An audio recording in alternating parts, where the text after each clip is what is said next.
While every NHL team has got high-end scoring talent, some teams are luckier than others and are stacked at the top. So today we're going to predict the top 10 NHL scoring trios in this upcoming season. Hey everybody, and welcome into Clearing the Benches, your one-stop shop for hockey content. If you go ahead and hit your subscription button right now, you'll be sure to be in on all of our future videos. Well, everywhere you look around the league, every team, some teams have a dynamic duo. Some teams have a trio of awesome players that can put up big points. And as we'll see on this list, there's some teams lucky enough to have 4 guys that are putting up big numbers. So let's get to our list. And coming in at number 10, I have got Macklin Celebrini, Will Smith, and Tyler Toffoli of the San Jose Sharks. I think this year those 3 are going to pop. You're also going to get additional help from William Eklund. Last year, Eklund had 58 points. Toffoli had 54. Will Smith had 45 in his rookie season, while Macklin Celebrini had 63. I think all 4 of those players are going to improve those numbers this season, and they will be a lot of fun to watch. Coming in at number 9, the Montreal Canadiens trio of Cole Caulfield, Lane Hudson, and Nick Suzuki. And now you can add Ivan Demidov to that list as well. Last year, Lane Hudson took the league by storm. He won the Rookie of the Year. He had 66 points from the back end as a rookie. Nick Suzuki had his best year with 89 points, and Cole Caulfield improves every single season. And last year he had 70 points. The sky's the limit for Ivan Demidov. He played in 2 regular season games last year. He had a goal and an assist. So I think the Montreal Canadiens, they're going to be a lot of fun to watch this year as well offensively. When we look at next up on our list, at number 8, I've got the Winnipeg Jets 3-headed monster of Kyle Connor, Mark Scheifele, and Morrissey on the back end. Morrissey, to me, is one of the most underrated defensemen in the NHL. Last year, he put up 62 points. Scheifele last season had 87 points, and Kyle Connor put up 97 points. When I look at Winnipeg, I think that's a team, they don't really, I know in the playoffs it's a different situation, but they play a very steady regular season game. So I could see them putting up very similar numbers to this again this season. Coming in at number 7, the New Jersey Devils, and they've got Jesper Bratt, who came out of nowhere last year, in my opinion, and put up 88 points. I always knew he was a good player, but I didn't think he was going to step up to the level that he did last year, and he put up big numbers, Jack Hughes type numbers. Hughes was injured most of last season, but he still put up 70 points, and Nico Hischier put up 69 points. I think if Jack Hughes is healthy this season, those numbers could skyrocket. When you look at Bratt, he could be near the 100-point mark this year. If Hischier improves, he could be up around 80 points. So the New Jersey Devils and their fan base should be looking at a much more productive season this year. Coming in at number 6, the Dallas Stars and their trio of Mikko Rantanen, Matt Duchene, and Jason Robertson. Rantanen had 88 points last season. Despite the fact that he was traded twice, he settled in very nicely in Dallas. We saw that little run that he had in the playoffs, and he proved how good he could be. Duchene last year put up 82 points. I did not see that coming. And Jason Robertson put up 80 points. You still have guys like Wyatt Johnston on this team, and he can definitely find the back of the net. So when you look at the Dallas Stars, they're definitely going to be putting up a lot of offensive numbers. Coming in at number 5, the Utah Mammoth. And their trio could be a foursome when you look at what they've got, all young studs. Logan Cooley last season came into his own, 65 points.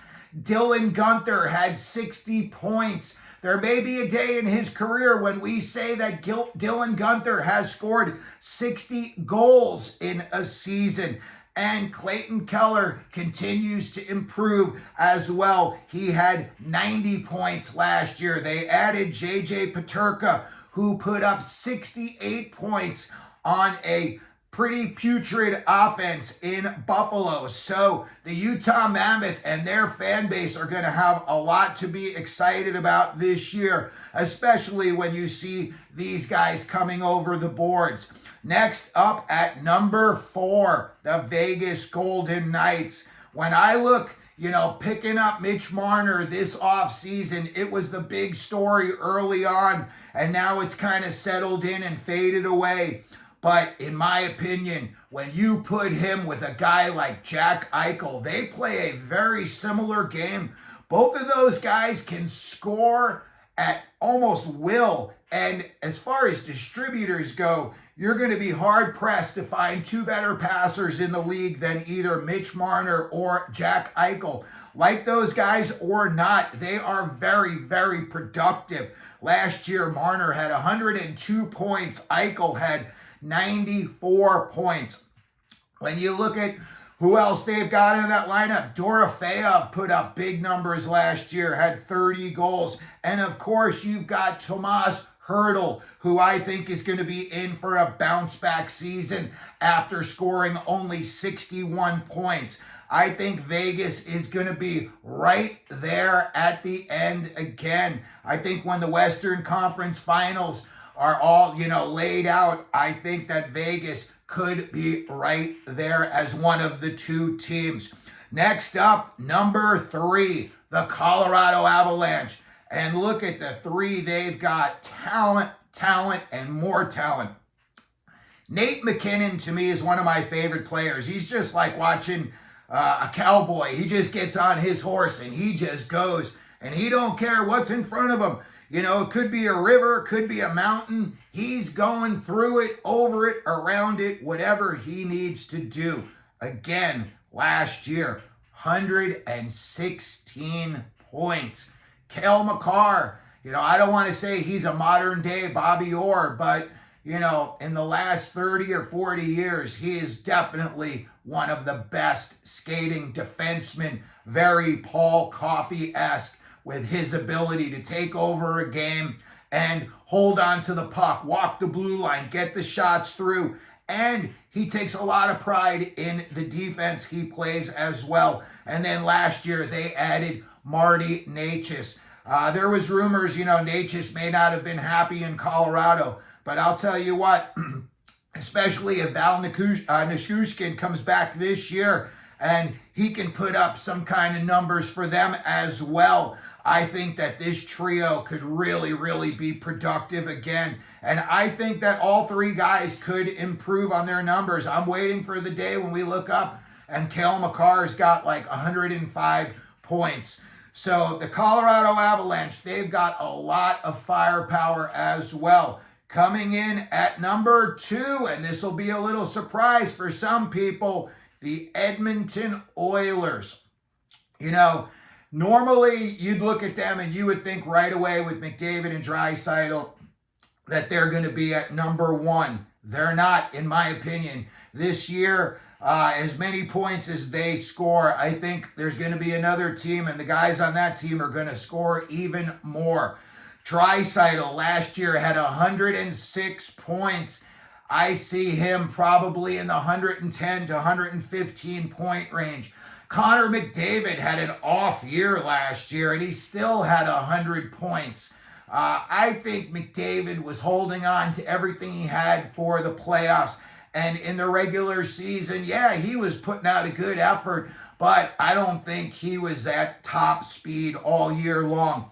And then Zach Hyman coming back from the big wrist injury. He only had 44 points last year. Also, Evan Bouchard. So when you look at the Oilers, they've got 4 guys that could put up, 80 points each. Bouchard is another guy. I think he's suspect defensively, but offensively, he's one of the top 3 guys. He's got the big boosh bomb. His shot gets through more often than not, and he puts up huge numbers. And I was shocked at the numbers that Evan Bouchard has put up in the National Hockey League's playoffs. So I've got Draisaitl, McDavid, Hyman, and Bouchard coming in at number 2. And coming in at number 1, the Tampa Bay Lightning. I'll tell you what, when I look at their scoring from last season, and I think that these guys have got another year of playing together, I just don't see how they're going to decrease. I see them only increasing. Nikita Kucherov, the guy looks like you could put blindfolds on him and he's going to score 3 points a night. He is very robotic out there. Doesn't have much top end speed, but he just goes through your defense like, I don't know, like somebody's walking through a minefield, and he never gets blown up. Braden Point, to me, he's the most underrated player in the NHL. He had 82 points last year. Hagel had 90 points. I think the fact that they bought in Hagel, and now you've got Gunsel coming back. Gunsel had 80 points. I look at Tampa Bay, and I see that they've got just too much talent up front for these guys to at least repeat. I would say they're going to at least repeat. I say Kucherov could be in possibly the 130-point range again. Point could be around 90 points. Hagel, even if he has 80 points and he has, 10 points less than he did this year, that's still a huge number. And again, Jake Guentzel can be very, very dangerous from anywhere on the ice. So that's going to do it for the video today. We wanted to try to predict the top scoring trio in the NHL this upcoming season. Let me know what you think down in the comments section. Let me know if you think there's another team that should have been on this list, or maybe you think the order of this list is incorrect. You can always put that down in the comments. We'll have a good back and forth. If you could, please like the video. Don't forget to subscribe. And as we always do here at Clearing the Benches, let them know you're out there.